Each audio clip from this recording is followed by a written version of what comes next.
These are the 5 principles, and I'll read them to you. And of course, Carlos, it goes without saying, I probably didn't say it yesterday because I didn't think of it because there was so much technical stuff going on. But these slides can be yours. You can have every one of these slides. I'm more than happy to share them with you. These 5 principles really became sort of the guiding principles that we use really globally, and lots of organizations are using these. And they're pretty simple. They start with principle number 1, and this one's really rather profound, and it says that people will make mistakes.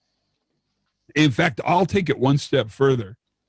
All people make mistakes. Your best people in your facility absolutely will make mistakes, and they might even make more.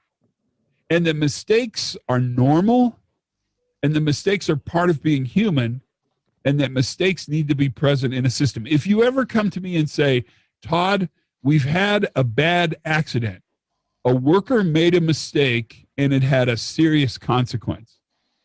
The least interesting part of the statement you just said to me is the worker made a mistake. That's actually quite normal. The most interesting part of the statement you just said to me is that it had a bad consequence. And the question I would ask you is, how could one worker mistake equate into this significant consequence? The second principle, which is one of the ones I think about all the time, and it's probably one that we should talk about a long time, is the idea that blame fixes nothing.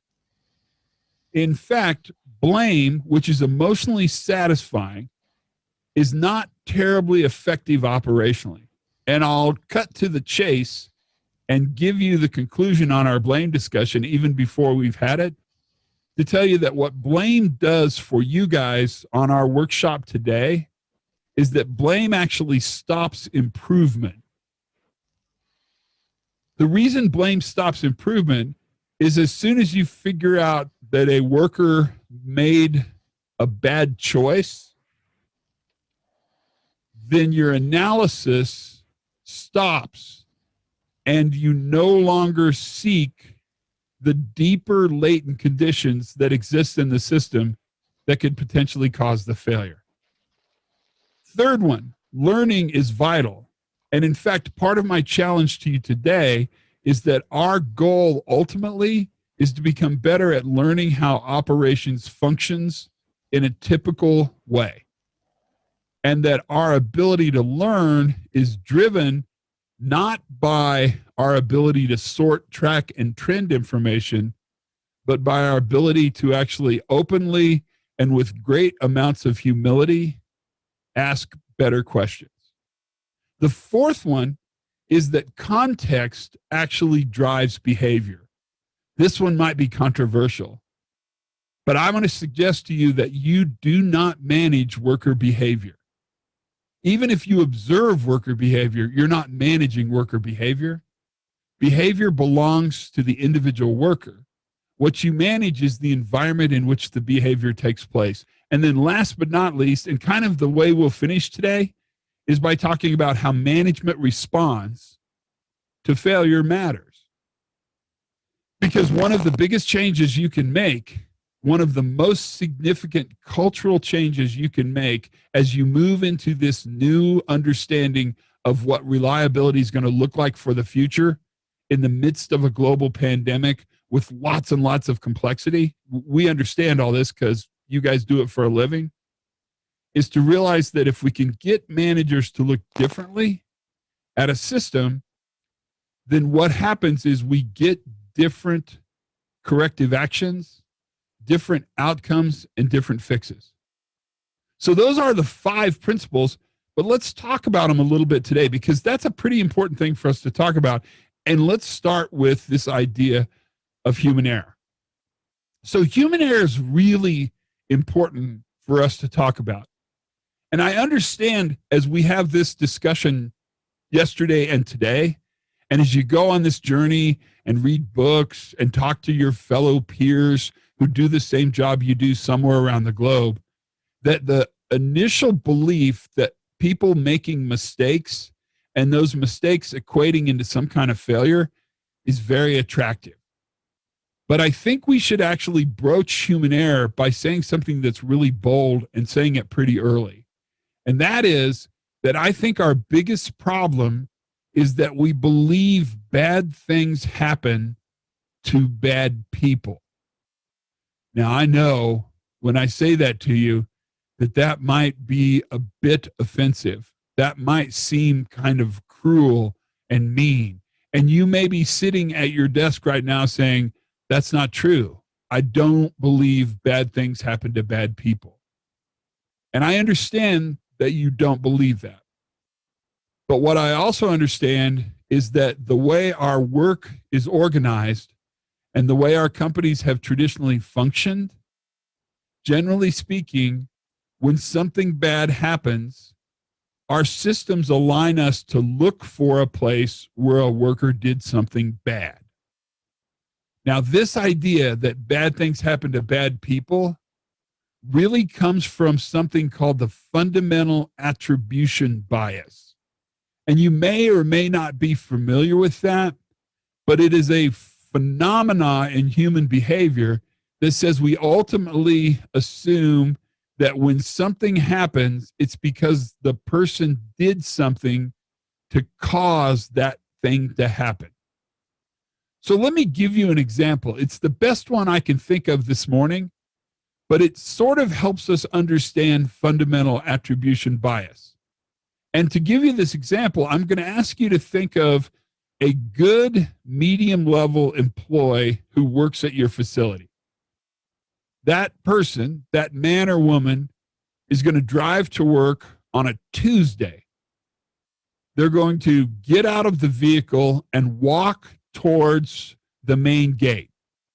And they're going to walk on the pavement. They're going to walk on the path that you've created that leads up to the main gate of your facility. And as they're walking towards the main gate, they're going to step on a small stone about the size of a small, maybe like the size of a small golf ball. And when they step on that stone, they're going to twist their ankle and fall down on their way into the plant.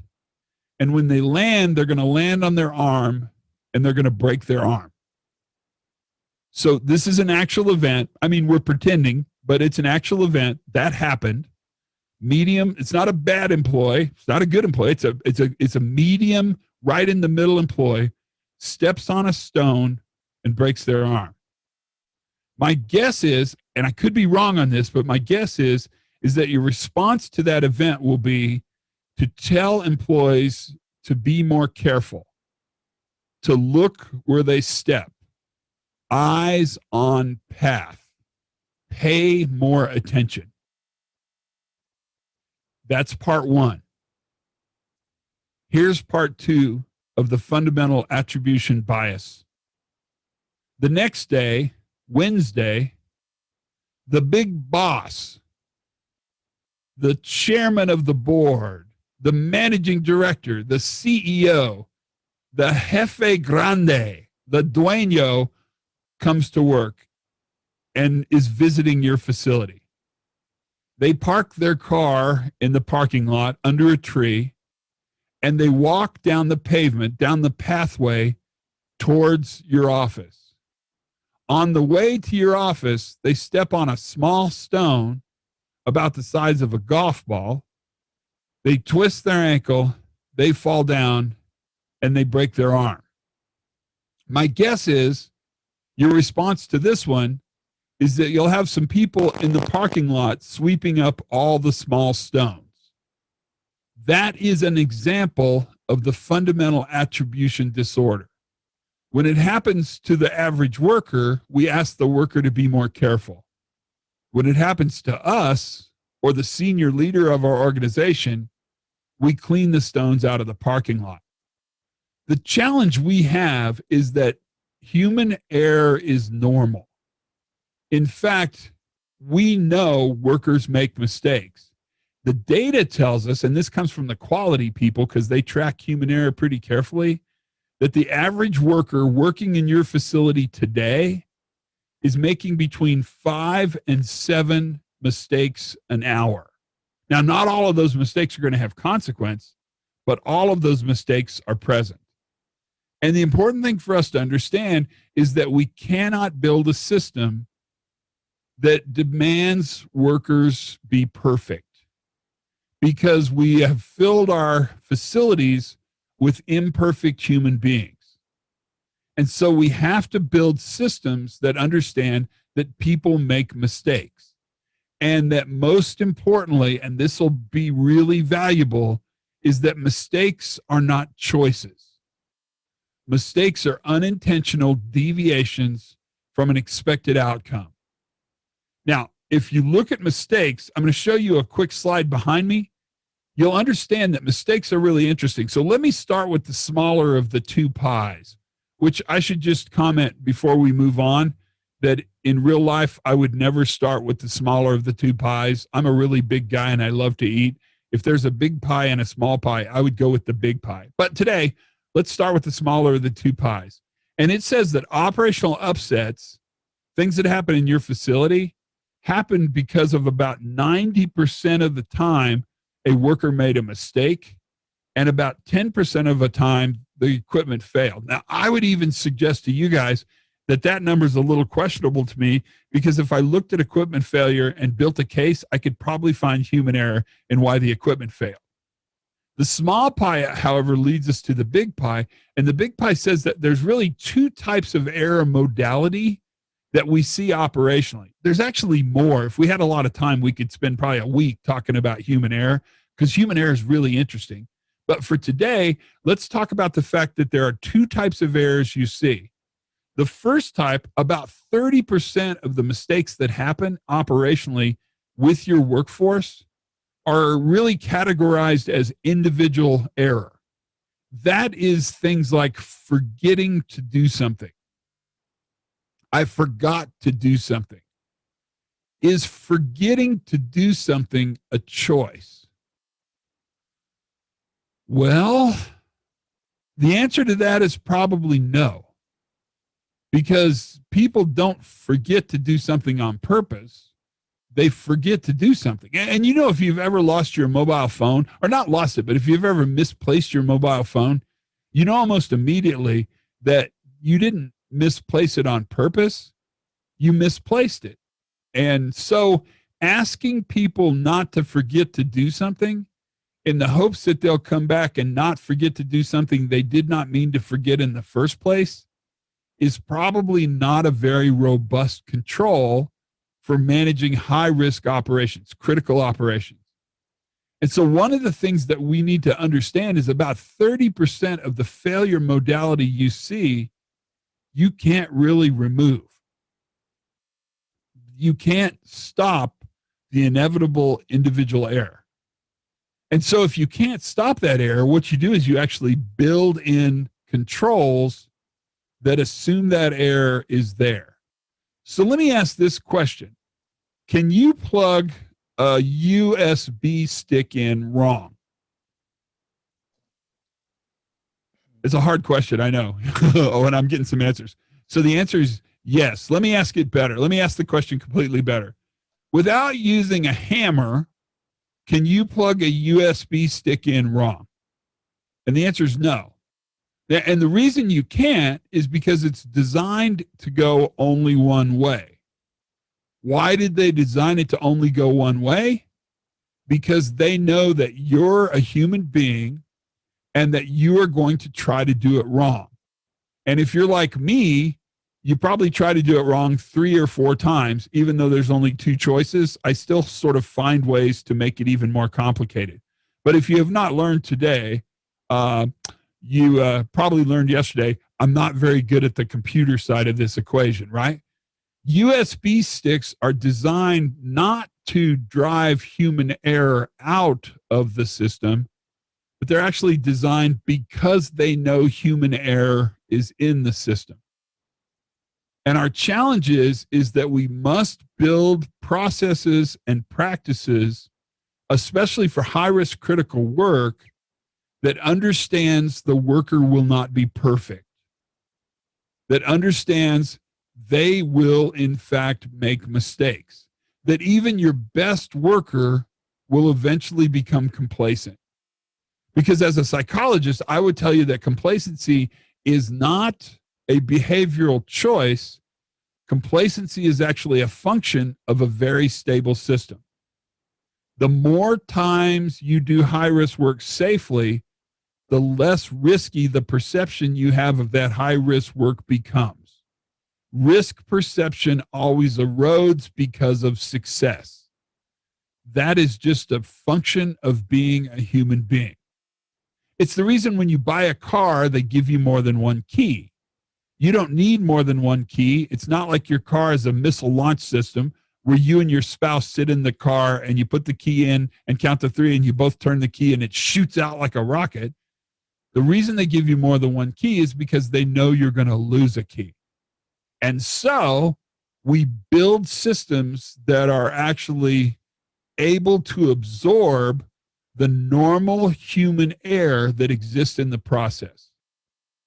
I probably can't say this enough because initially, when you're on the journey that you're on, you see error as something that you must remove from the system. We need to make workers smarter. We need to make workers more obedient. We need to make workers so they make less mistakes. The bottom line is you can't really remove mistakes from the system. And so if you can't remove mistakes from the system because mistakes are normal, then you actually have to build systems that can tolerate mistakes. Does that make sense? Hold on.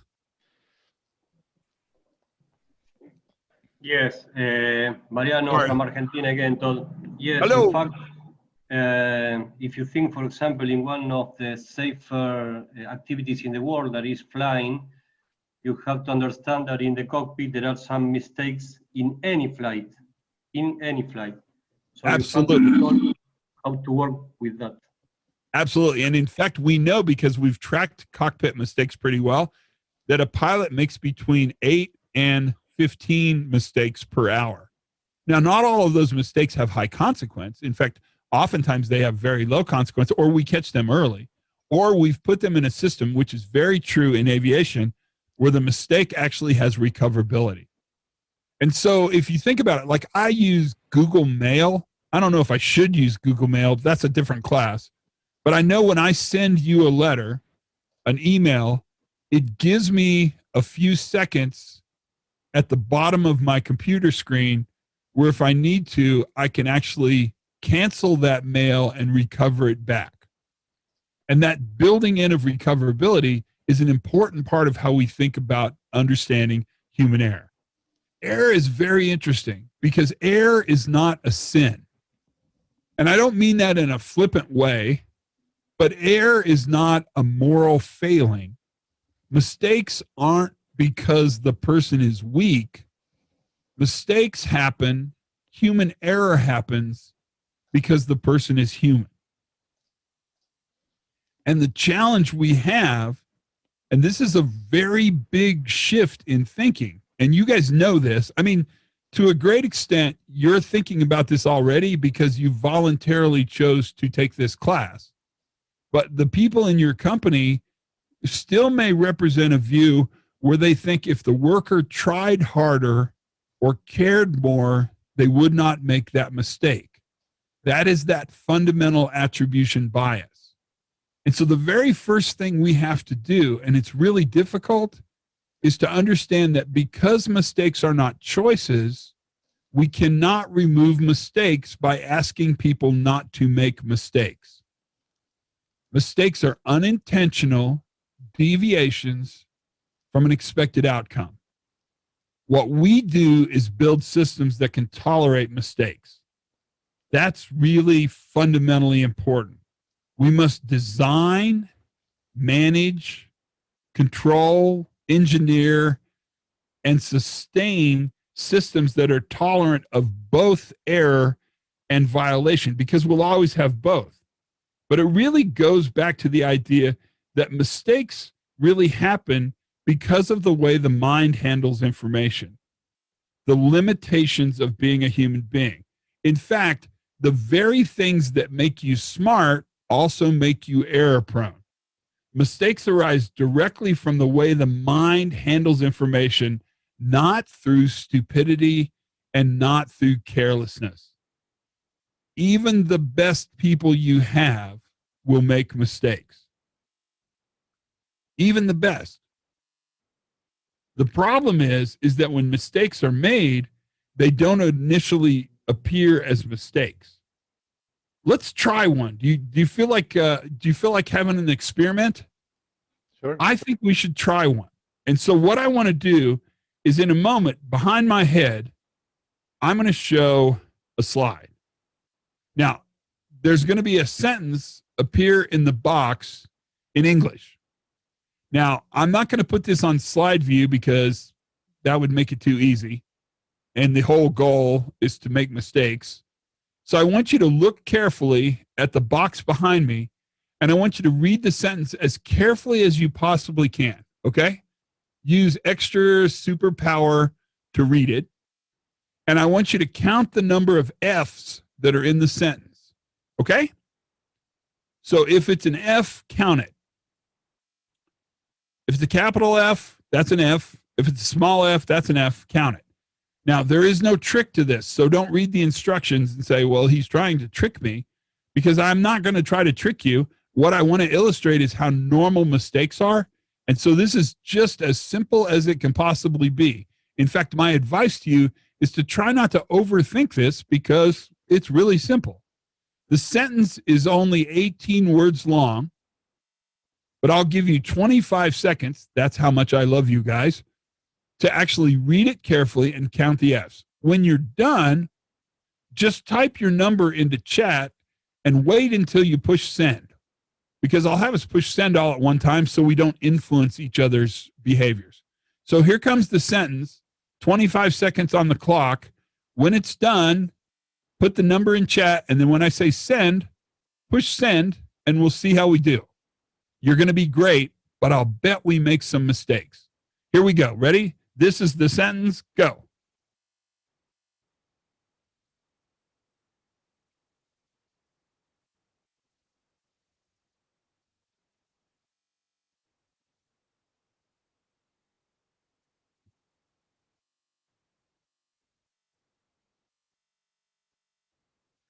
Five, four, three, two, one. Okay, just type your number into the chat and push send. 3, 5, 5, 5, 3, 3, 3, 5, 5, 6. Got a couple sixes, a lot of threes, a lot of fives. Good. You got a 4. Good work, you guys. You guys are doing great. Another 6. Pretty good. Okay, so that's really good. You guys, I'm quite impressed, actually. You're very smart and amazing. And any other compliment you'd like to take, just fill it into this blank. So it looks to me like I just did a quick assessment, because there's a whole bunch of us on this call, but it looks to me like about half of us saw 5 F's, about a quarter, so another 5 or 7 people saw 3 F's, and about 3 people saw 4 F's, and the rest of the people saw 6 F's. So it looks like we have a variation of answers from 3 to 4 to 5 to 6. Well, so not everybody can be right, because that's not how it works. But that's very funny. I'm Swedish. I don't want compliments. That's why I gave you a chance to also put an insult in there as well, right? Here's the answer. Can you see it? There are 6 F's in this sentence. 6. So about a quarter of you got this right, which is great. Way to go. Which means about 3/4 of you guys got this wrong. So how did this happen? I mean, how could this have happened? Well, the quick answer is this is what a mistake looks like. You have not read letters in a really long time. You do not read letters, you read words. And in fact, you read so many words in a day that you've taught yourself to be incredibly efficient at reading those words. Remember, I said mistakes don't happen because you're stupid, and mistakes don't happen because you're careless. Mistakes really happen because of the way the mind handles information. Mistakes happen because you're so incredibly efficient. And the crazy thing about like the word of is that grammatically it's important in English because it provides structure. Well, in many languages, that concept of provides structure, but it doesn't really have content. And so even though half of the word of is F, fully 50% of is F, just want to say that before we go any further. It's pretty common that we fail in looking at this is what a mistake looks like. And the question I'd ask you is, did you choose to do this wrong? And the answer is that no, you actually chose to do it right. In fact, you guys were incredibly quiet, and I could hear people counting. Now, why this is important is because this makes a huge difference. But what I want to share with you guys is the important thing about being wrong is that before you know you're wrong, it feels like you're right. And that mistakes are not choices. I can't say this enough times. I should translate it to many languages. Mistakes are not choices. They're unintentional deviations from an expected outcome. And because a mistake is not a choice, then a mistake is not a violation. So if a person unintentionally forgets to do a critical process, right? They simply forgot because they were complacent, because they were unattentive, they were busy, they were thinking of something else. These are all sort of the characteristics that exist in mistakes. Punishing them for forgetting to do something won't make it better. It doesn't fix the problem. I was just on a recent investigation where it was actually a fatality, so it was a very big investigation. But in the middle of that investigation, they had an event where a fueler left the fuel line in a truck and drove off.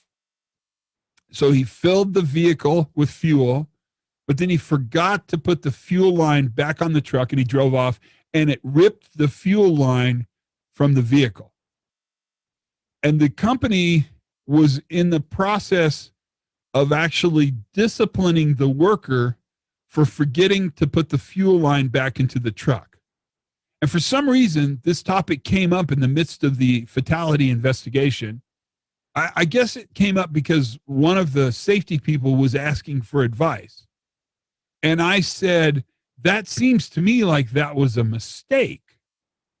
And they said, yes, but we want to send a very clear signal that you need to be more attentive. You need to pay more attention.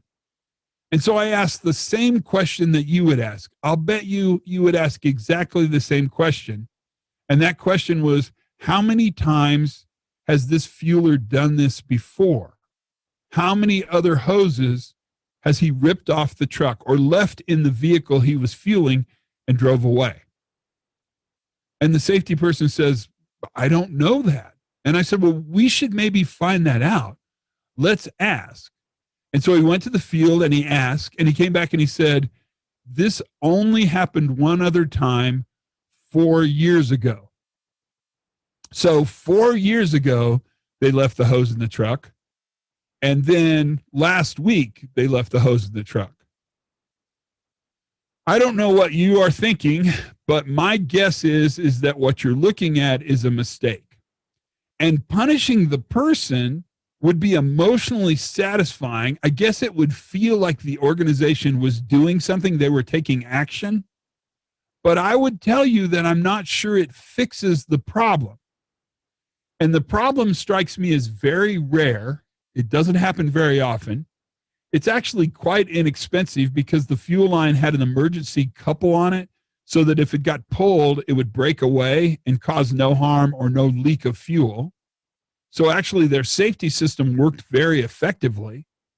And that I actually would suggest the better choice, as opposed to disciplining the driver, would be to actually learn and try to reinforce the system so that if it mattered, we would have a secondary validation or verification process. Maybe, Carlos, an engineered control, some kind of sensor or a light curtain or something. But if it really mattered, we could actually make that system stronger. That takes us right back to a slide I've shown twice. We have to design, manage, sustain, learn, investigate, boss around, build systems that understand people make mistakes. because mistakes are normal. Now let's add to this one other challenge, and that is the conundrum. I love that word, the conundrum of complexity. And this is what we know. In highly complex processes, there will be more mistakes because of the complexity of the process. Complex processes, many pieces tightly coupled, create more opportunity for error to happen. However, highly complex processes oftentimes have much less tolerance for the inevitable error that happens. In summary, for principle number one, I will tell you, and this is going to be a hard sell, and you're going to have to think about how you help your organization transition. But I will tell you, ultimately, expecting workers to be perfect sets your organization up for catastrophic loss. Either a loss of quality, loss of operations, loss of productions, environmental catastrophe, or fatality. That in fact, very good organizations don't demand perfect performance from their workers. Very good organizations understand that people are fallible and even the best make mistakes. And they design the USB stick so that it only goes one way. Fortunately, the fueler who left the hose in the vehicle did not get disciplined. But we did take an opportunity to learn and understand what was going on and actually build and reinforce a system where it's actually going to be hard to have that mistake happen again. Even though I would suggest, and you guys can tell me, once every 4 years for a mistake that costs less than $100 is not terribly high consequence. That leads us to blame. Blame is important. And you have to talk about blame in order to fully understand mistakes. But you first have to talk about mistakes in order to fully understand blame. It's a little bit of a cycle that we have to sort of understand. And part of what we have to do is realize that blame itself is really dangerous, not only because it stops improvement, but blame is dangerous because blame makes mistakes into choices in retrospect.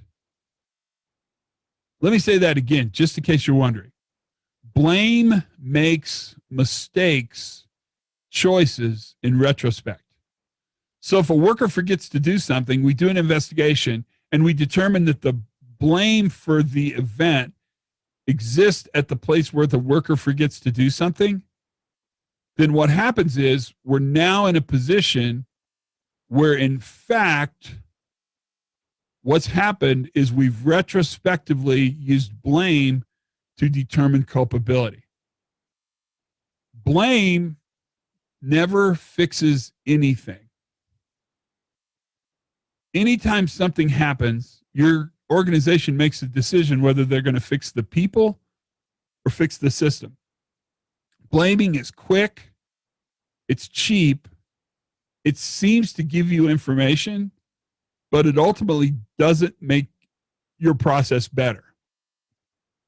And this part of the discussion is very valuable because it seems like we're saying every worker gets a free passport to do whatever it is they want to do all the time.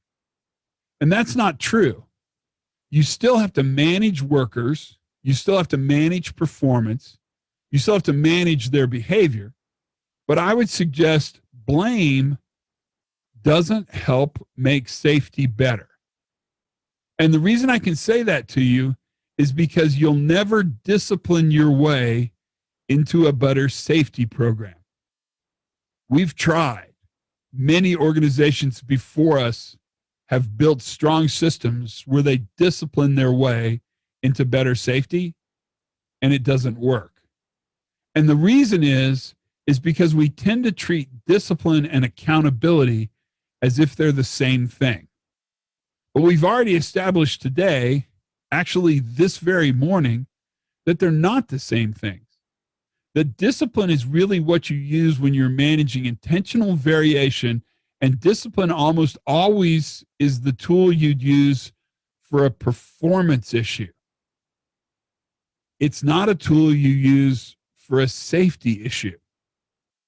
So if you have a worker who willfully violates a procedure in order to gain personal value, so they steal from you, or they get in a fist fight, or they break some rule, that's not a safety problem. That's a performance problem. One of the challenges we have, and it's a real challenge, is the fact that accountability is really what we talked about. It's the Argentinian comment we got today. Accountability is a shared value that the organization has from top to bottom. And that when you think about accountability, what I want you to think about is the fact that I count on my workers doing good work. They count on me giving them a system in which they can succeed. Accountability is vital to operational reliability. It's everything. But here's what we know. Accountability discussions have to happen before some kind of accident takes place. And I said to you yesterday many times, and I'll now say it to you again with the slide behind my head. When something happens, the organization chooses whether they want to blame and punish or learn and improve. But you cannot do both. If you choose to punish, you will shut down learning. Because if you punish people for making mistakes, if you punish people for varying the process, then what happens is that all the times that happen, that you're not there to see it happen, that will not be communicated to you. That behavior will go underground. It will become secreto. It will be a secret, right? If you choose to learn and improve, then you cannot blame. They are the opposite directions on a compass. You cannot go north-south because they're the opposite directions. And the organization gets a chance to really look at that and understand it and prove it. So let me give you a small story about this very topic. A couple of years ago, I was teaching a class at a big refinery, and the managing director was not very happy that I was there teaching the class. I'd been sent there by the corporation because the refinery had had many events in a short period of time. Like 6 bad things happened in a week. And so they were sent some help. So this is what help looks like right here. You're looking at me, okay? So I went in and I worked with the senior management team of this refinery. And the big boss, the managing director, sat in the front row, and he was not happy I was there. And we did an entire class, and we were at the end of the day, and this slide came up. It was maybe 4:30 in the afternoon, so we really were at the end of the day. And I showed this slide, and I talked about accountability and discipline, and I talked about the compass, just like I did with you guys. And the managing director looked at me and he said, I think this is the part where we will disagree. And I looked at him and I said, help me understand more. Steel on steel. Not because you guys are world steel, but I say that all the time. Steel sharpens steel. I would like to have a discussion with you about why you disagree with this. Why are you saying that? And he looked at me and he said, I have learned how to both punish people and learn at the same time. And what's interesting is behind him were all of his direct reports, the rest of the leadership team. He could not see them because they were behind him. And when he said, I have learned to both punish and learn at the same time, and then he said, I'm good at it, the people behind him were going like this. No, no. I mean, they weren't saying no, but they were giving the no signal. And I thought, well, that must mean they want me to push him a little bit. So I looked at him and I said, what would you say if I told you that you're not good at it and that it's not been effective? And he stood up and he said, we're done here. And he walked towards the door. And it was very awkward and very tense. I felt very bad, and the managing director was very angry. And I thought, what should I do? And as that leader walked towards the door, a person in the back row raised his hand and he said, Todd, may I help you?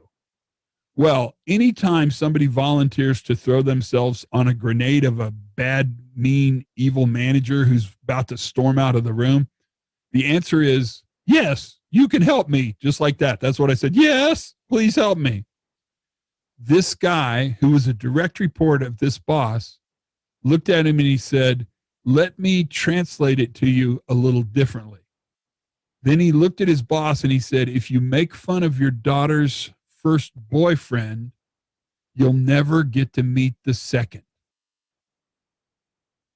And the room was completely quiet. And the boss stopped in his tracks and he looked at me, and the rest of the class looked at me, and I said, I think this is a good place to take a break. Let's finish here for today and be back tomorrow morning at the same time. And then I left as fast as possible because I didn't want to be there anymore. Next morning, I came into work. I'm walking up towards the gate of the refinery, and the managing director is waiting for me outside of the gate. And when I get there, he says, Todd, can I talk to you? And I thought he might say to me, you don't need to come back in today. We're finished with you. But instead, he looked at me and he said, I've thought a lot about what you said yesterday. And I said, okay, what's going on? And he said, let's just say last night I met my daughter's second boyfriend. Now, I didn't ask any questions because that was so creepy. I wanted to get out of that conversation as fast as possible. So I just zoomed in. But if you ask that refinery, they will tell you that that was the day that the world changed for them. This idea that when something happens, you either blame or punish is a really important idea to think about as you move forward. It's also a very important thing to coach your people, your leaders, the people who actually manage the operations, and help them understand that this really is a choice. And that ultimately what you're doing when you choose to learn is you're defaulting the organization towards improvement. But what you're really doing is managing that context. So the challenge we have is that events themselves are not terribly predictable. But the conditions in which events happen are, in fact, predictable. And what we do is we live in a world where we know workers fail when we make it easy to do the work wrong and hard to do the work right. Easy to do the work wrong and hard to do the work right. One of the things that I think is worth looking at when you look at your organization is how hard is it to do the job correctly? How hard is it to follow the procedure? How hard is it to engage the secondary safety systems? How hard is it to actually do the administrative requirements for this work? Because people are always aligned towards creating efficiency. Human beings desire efficiency. In fact, people who use their body like a tool all day long on the facility floor doing heavy, hot, dangerous work are constantly seeking easier ways to get the job done. Our default premise is that it should be easy to do the work safely and actually quite difficult to do the work dangerously. Systems that are very effective understand that, because if you look at how humans motivate, ultimately human beings are this red dot in between these two springs. There are forces on your workers pushing them to do things and forces on your workers pushing them to not do things. Our traditional view of creating change for things like safety is to double up on the forces to do things right. Follow the procedure, follow the rules, be obedient, do what you're supposed to do. But here's what we know. Change doesn't happen that way with human beings. In fact, the best way to change people is to not double up on doing things right, but in fact, remove the resistance away so that it's easier to do things right. Ultimately, where this gets us is to this next phrase. And the amazing thing about this slide is that I could not have shown this to you yesterday, because yesterday this might not have made much sense to you. But now that we've been together for all of yesterday and most of today, I can tell you that what you do, especially in the world steel world, in the industry you guys represent, is that you're constantly intervening on failure. You keep failure from being successful. And so what you do is you provide opportunities to actually stop the inevitable accident from happening, or stopping the inevitable accident from having consequence. You keep failure from being successful. And you do that through learning. So learning is vital. Learning is everything. A very reliable organization can spot an action that is going wrong. They don't wait for an action to have gone wrong. So when we talk about going into the field and assessing worker performance, one of the things that I would recommend we do is to not really focus solely on behavioral, but to actually focus on the conditions around which the work is happening and look for those weak signal indicators that could potentially tell us that trouble is happening. Not that trouble has happened, but that trouble is happening. And to do that, we have to default towards learning. But the good news is, when I say to you, the worker's not the problem to control, the worker's the solution to be harnessed, what I'm saying to you is that the worker has in their head, as a part of their daily operational knowledge, an understanding of where your systems are strong and where your systems are weak. And that information is there. We simply must ask it. And when we ask it, what we learn very quickly is that knowing less about operations doesn't make us smarter or safer. What we identify are weak signals. And weak signals are tough to identify because weak signals are weak. Loud signals are accidents. They're easy to identify. We know them in a flash. But weak signals are those latent problems that exist all the time that really do not raise their head up to be identified. We must seek them.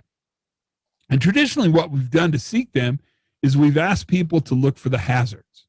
Now, we're using a phrase with BlueScope, and we're actually using it at other places, but in the steel industry, BlueScope's really taken on this idea of asking the sticky question.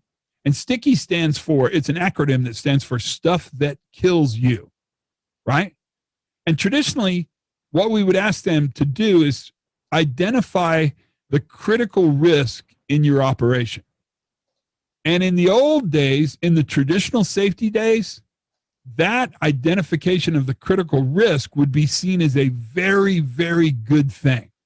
Because if workers can tell you what will kill them, what's critical to safety, critical to quality, critical to production, critical to operations, you guys manage a lot of different criticalities. If workers can identify and tell you what's critical, then what they've done is identify the hazard. But what we're learning in the great experiment we're running around the globe is that where once we thought the sticky question, what is the stuff that kills you, was the end of the conversation. Now what we're learning is that the sticky question, what will kill you, is actually the beginning of the conversation and probably the least important part of that conversation.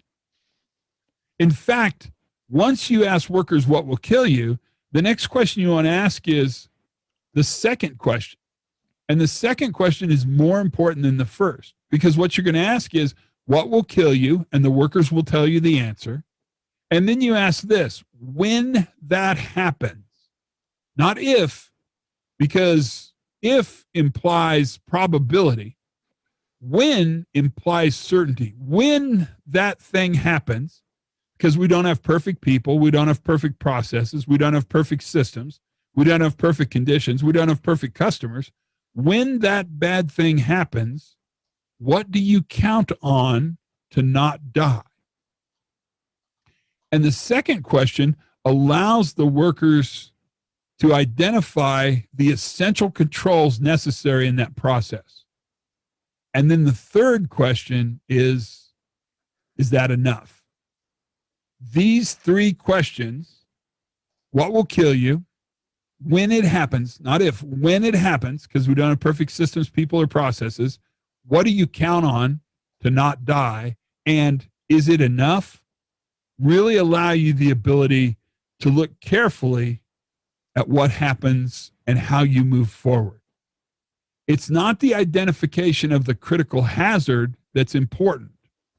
It's vital to beginning the discussion, but the important part of the conversation is actually the identification of the essential controls. Remember, we made a case yesterday, and we'll make it again today, that what you manage is not the risk. What you manage are the controls. So what do you do as leaders to manage this? How do you facilitate this new view? Well, I want to tell you a story, but I have to tell you 3 stories to tell you the story. Todd, Yes. may I ask a question before we go on? Absolutely. It's a great time to ask a question. I think it's related with the topics we just discussed. We got a question that sometimes maybe discipline is needed to improve safety. Is that something you can share a view on? So yeah, let's talk about that, because actually the story I'm about to go into is perfect timing. So this is great. So I'm going to suggest to you that the data, and there's a tremendous amount of data around this, will tell you that you cannot discipline your way into better safety. So sometimes discipline is necessary, but the question I would ask from the person who asked the question, I'm trying to read the chat really quick, but it's very tiny, and or my eyes are old, or both, is that my guess is that if discipline seems like the appropriate response for a safety action, that if you were to look at the employee, what you would find is not a safety problem, but a series of performance problems. And that what the research has found is that oftentimes we use safety to manage performance.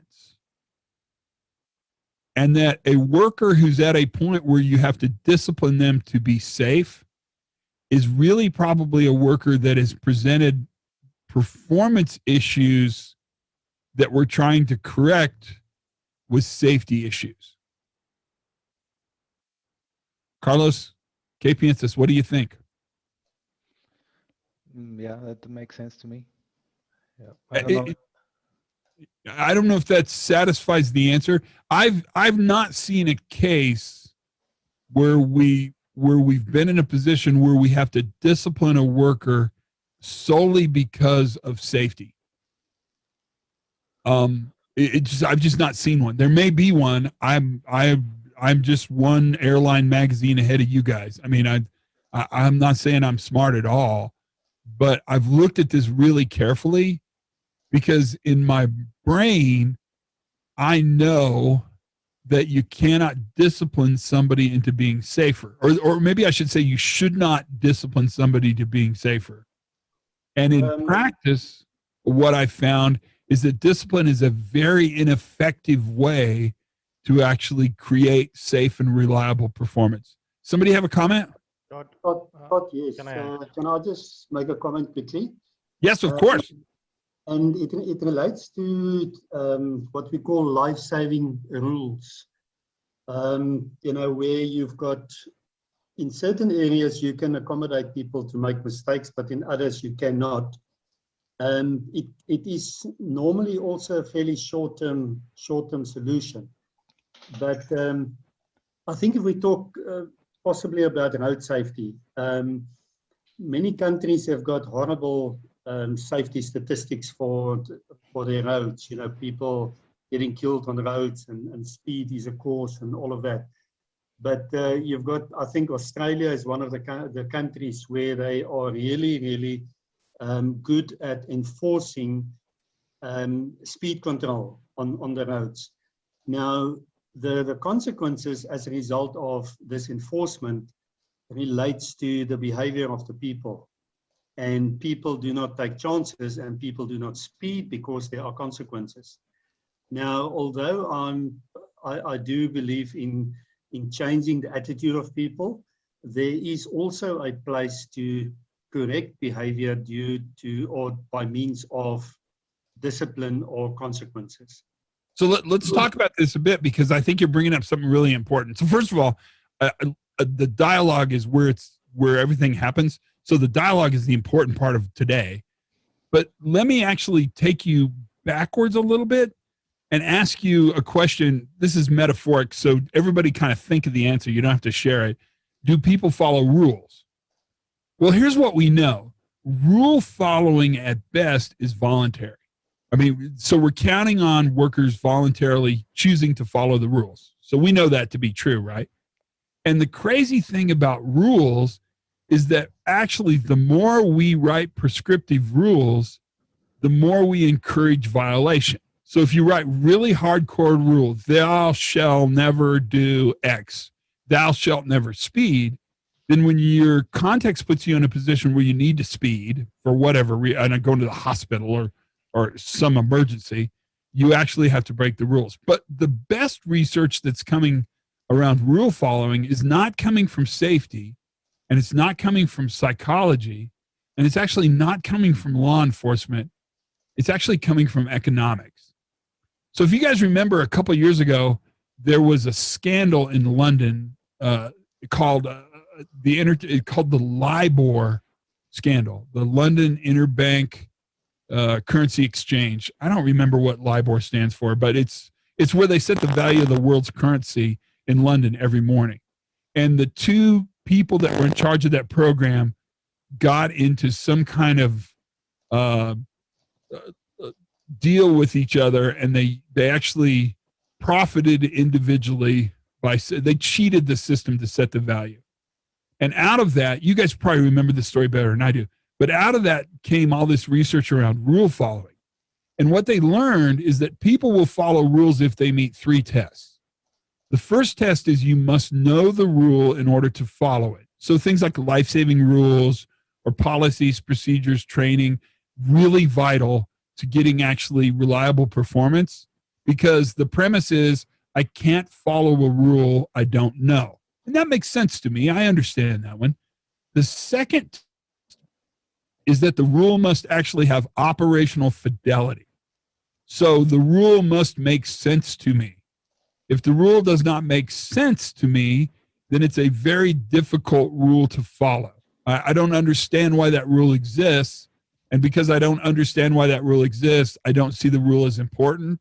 And because I don't see the rule as important, it's not a priority, so I'm not going to do it all the time, or maybe I never do it.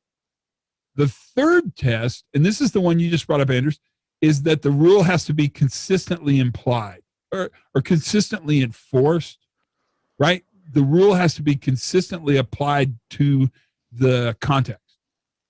Now, why this is important is because if you have a violation of one of your significant safety rules, like a life-saving rule, so a violation, then one of the things this research allows you to do is ask those 3 questions. Did the worker know the rule? Right? Did the rule make sense to them, given the circumstances around them? And 3, is the rule consistently applied? Now, one of the issues with speeding, for example, is that people understand the rule because it's posted. They probably understand why there are speed limits, maybe. I mean, that's probably reasonable. But we don't have a direct way to consistently enforce that rule